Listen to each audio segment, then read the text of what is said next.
महाभारताच्या युद्धभूमीवर लाखो योद्धे उभे होते, पण श्रीकृष्णाने भगवद्गीता फक्त अर्जुनालाच का सांगितली? कारण अर्जुन फक्त योद्धा नव्हता, तो होता सत्य शोधणारा शिष्य. युद्ध सुरू होण्याआधी अर्जुनाने स्वतःच धनुष्य खाली ठेवलं. तो म्हणाला, हे कृष्णा, मी माझ्याच नातेवाईकांवर बाण कसं चालवू? त्या क्षणी अर्जुनाच्या मनात भीती, मोह आणि संभ्रम होतं.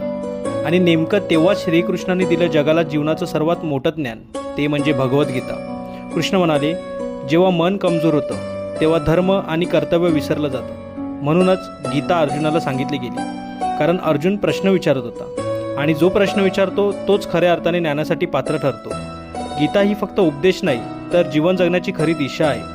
कृष्णाचं ज्ञान अर्जुनासाठी होतं, पण ते ज्ञान संपूर्ण मानवजातीसाठी आहे.